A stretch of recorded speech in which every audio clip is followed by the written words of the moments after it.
할렐루야. 오늘도 말씀과 함께하는 하루 이 사순절을 주님 앞에 나아가시는 모든 성도님들에게 하나님의 크신 은혜가 함께 하시기를 소망합니다.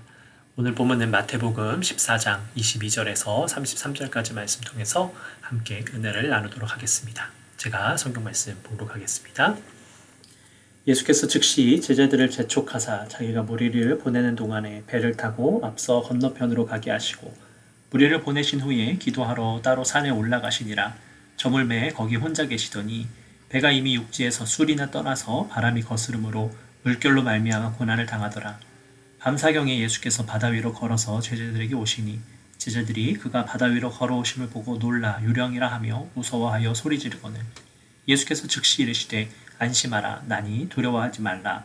베드로가 대답하여 이르되 주여 만일 주님이시거든 나를 명하사 물 위로 오라 하소서 하니 오라 하시니 베드로가 배에서 내려 물 위로 걸어서 예수께로 가되 바람을 보고 무서워 빠져가는지라 소리질러 이르되 주여 나를 구원하소서 하니 예수께서 즉시 손을 내밀어 그를 붙잡으시며 이르시되 믿음이 작은 자여 왜 의심하였느냐 하시고 배에 함께 오름에 바람이 그치는지라 배에 있는 사람들이 예수께 절하며 이르되 진실로 하나님의 아들이로소이다 하더라. 아멘. 예수님께서 빵 5개와 생선 2마리로 5,000명 이상의 무리를 배불리 먹이셨습니다. 이 엄청난 기적에 한껏 들뜬 사람들이 예수님을 왕으로 세우려고 했습니다. 지난번에 말씀을 드렸지만 지금도 그렇지만 이 먹고 사는 문제는 인간에게 있어서 아주 중요한 문제이고 또 아무것도 없는 상황에서 5,000명 이상의 사람들을 배불리 먹이신 그 예수님의 기적은 가히 상상할 수 없는 그런 파급력을 갖게 된 것입니다.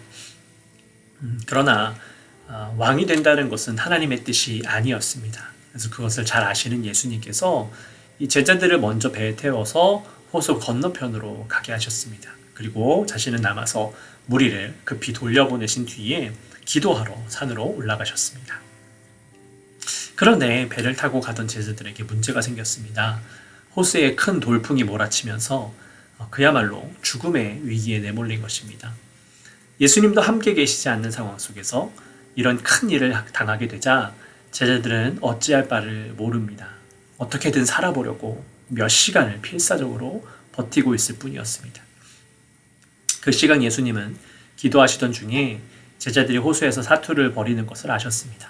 그래서 제자들에게 가시는데 이때 선택하신 방법이 바로 물 위로 걸어가는 것이었습니다.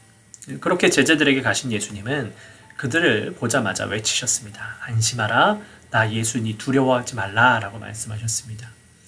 그러나 안타깝게도 제자들은 예수님의 목소리를 듣기는 했지만 용기가 나지 않았습니다. 바로 자신 앞에 놓여있는 그 풍랑이 두렵기 때문이었습니다.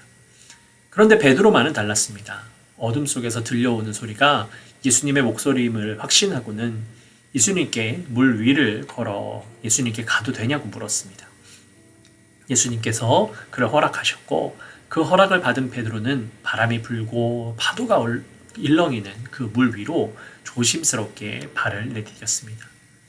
예수님을 향해 한 걸음 또 한 걸음 걸었습니다. 베드로는 정말 물 위를 걷고 있었습니다. 여러분 여기서 우리가 주목해 봐야 될 것은 다른 제자들도 예수님의 목소리인 것을 알았지만 그들은 자기 앞에 닥친 상황에 지배당하고 있었습니다.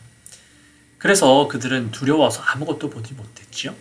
그러나 베드로는 똑같이 두려운 상황에 있었지만 예수님만 바라보기로 결단했습니다. 그랬더니 그는 기적의 주인공이 된 것입니다. 우리는 종종 주님께서 어려운 상황을 먼저 해결해 주시면 그 다음 믿음의 길을 걷겠다라고 말을 많이 합니다. 그러나 예수님은 우리에게 먼저 예수 그리스도를 믿고 결단하라고 당부하십니다. 그러면 불가능한 상황 속에서도 기적을 일으켜 주시겠다라는 겁니다. 여러분 진정한 그리스도인은 문제 해결보다 믿음의 결단이 우선이 되어야 합니다. 그렇게 될 때에 우리는 베드로가 그랬던 것처럼 기적의 주인공이 될 수 있을 줄로 믿습니다. 그 일을 위해서 날마다 결심하면서 주님만 바라보는 여러분들의 복된 삶이 되시기를 그리스도의 이름으로 축복합니다. 함께 기도하겠습니다. 사랑의 아버지 하나님 감사합니다. 주님께서 우리를 붙잡아 주시고 인도해 주셔서 오늘도 말씀으로 함께 주님 앞에 나아가게 하시니 감사합니다. 주님 그렇습니다. 어려운 상황 속에서 우리가 주님만 바라보기를 결단하게 하시고 그 굳건한 믿음을 통하여서 기적을 경험하는 날마다 주님의 은혜를 누리는 우리의 삶이 될 수 있도록 주님 우리를 축복하시고 인도하여 주시옵소서. 주님께서 우리의 삶 가운데 날마다 함께 하실 것을 믿사오며 사랑이 많으신 예수 그리스도의 이름으로 감사하며 기도드렸습니다. 아멘. 하늘에 계신 우리 아버지여, 이름이 거룩히 여김을 받으시오며 나라의 임하옵시며 뜻이 하늘에서 이룬 것 같이 땅에서도 이루어지이다.